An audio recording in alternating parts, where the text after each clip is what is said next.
Hi friends, welcome back to Shri kitchen. ಇವತ್ತು ನಾವು ಮಾಡ್ತಿರೋ ರೆಸಿಪಿ ಬಂದು ಮಾವಿನಕಾಯಿ ಚಿತ್ರಾನ್ನ. ಅದನ್ನು ಹೇಗೆ ಮಾಡೋದು, ಅದಕ್ಕೆ ಬೇಕಾಗಿರೋಂಥ ಪದಾರ್ಥಗಳೇನು ಅಂತ ನೋಡೋಣ ಬನ್ನಿ. ಮೊದಲಿಗೆ ನಮಗೆ ಎಷ್ಟು ಬೇಕೋ ಅಷ್ಟು ವೈಟ್ ರೈಸ್ನ ನಾನು ಮಾಡಿಟ್ಕೊಂಡಿದ್ದೀನಿ.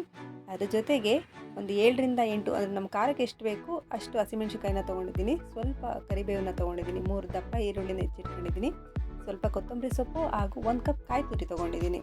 ಇನ್ನು ಒಗ್ಗರಣೆಗೆ ಬಂದು 1 ಟೇಬಲ್ ಸ್ಪೂನ್ ಸಾಸಿವೆ ತೊಗೊಂಡಿದ್ದೀನಿ, 1/2 ಟೇಬಲ್ ಸ್ಪೂನ್ ಜೀರಿಗೆನ ತೊಗೊಂಡಿದ್ದೀನಿ, ರುಚಿಗೆ ತಕ್ಕಷ್ಟು ಉಪ್ಪು ತೊಗೊಂಡಿದ್ದೀನಿ, 2 ಟೇಬಲ್ ಸ್ಪೂನ್ ಕಡಲೆಬೀಜ ತೊಗೊಂಡು 1 ಟೇಬಲ್ ಸ್ಪೂನ್ ಉದ್ದಿನಬೇಳೆ, ಕಡಲೆಬೇಳೆ ಹಾಗೂ ಸ್ವಲ್ಪ ಅರಿಶಿನ ತೊಗೊಂಡಿದ್ದೀನಿ, 2 ಮಾವಿನಕಾಯಿನ ತುರಿದಿಟ್ಕೊಂಡಿದ್ದೀನಿ. ಈಗ ಬಾಣಲಿಗೆ ಎಣ್ಣೆನ ಹಾಕಿದ್ದೀನಿ, ಎಣ್ಣೆ ಕಾಯಕ್ಕೆ ಬಿಟ್ಟಿದ್ದೀನಿ. ನೋಡಿ, ಎಣ್ಣೆ ಕಾದಿದೆ. ಈಗ ಕಡಲೆಬೀಜನ ಹಾಕ್ತಾಯಿದ್ದೀನಿ. ಕಡಲೆಬೀಜನ ಸಣ್ಣ ಊರಿನಲ್ಲಿ ನೀಟಾಗಿ ರೋಸ್ಟ್ ಮಾಡ್ಕೊಳ್ಬೇಕು, ಇಲ್ಲಾಂದರೆ ಕಡಲೆಬೀಜ ಮೆತ್ತಗಾಗುತ್ತೆ. ಈಗ ಕಡಲೆಬೇಳೆ ಆ್ಯಡ್ ಮಾಡ್ತಾಯಿದ್ದೀನಿ, ಉದ್ದಿನಬೇಳೆ ಹಾಕ್ತಾಯಿದ್ದೀನಿ.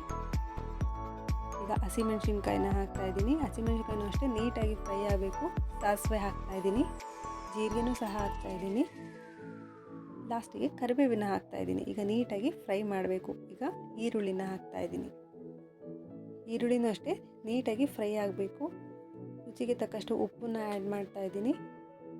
ನೋಡಿ ಫ್ರೆಂಡ್, ನೀಟಾಗಿ ಫ್ರೈ ಮಾಡಬೇಕು. ಈಗ ತುರಿದಿಟ್ಕೊಂಡಿರೋ ಅಂಥ ಮಾವಿನಕಾಯಿನ ಹಾಕ್ತಾಯಿದ್ದೀನಿ. ಮಾವಿನಕಾಯಿನೂ ಅಷ್ಟೇ ಸ್ವಲ್ಪ ಸಾಫ್ಟ್ ಆಗೋವರೆಗೂ ನೀಟಾಗಿ ಫ್ರೈ ಮಾಡಬೇಕು. ಸಾಫ್ಟ್ ಆಗಿದೆ. 1 ಕಪ್ ಕಾಯಿ ತುರಿನ ಹಾಕ್ತಾಯಿದ್ದೀನಿ, ನೀಟಾಗಿ ಮಿಕ್ಸ್ ಮಾಡಬೇಕು. ಈಗ ಚಿಟಕಿ ಅರಿಶಿನ ಹಾಕ್ತಾಯಿದ್ದೀನಿ, ನೀಟಾಗಿ ಮಿಕ್ಸ್ ಮಾಡಿಕೊಂಡು ನೋಡಿ, ಈಗ ಗೊಜ್ಜು ರೆಡಿಯಾಗಿದೆ.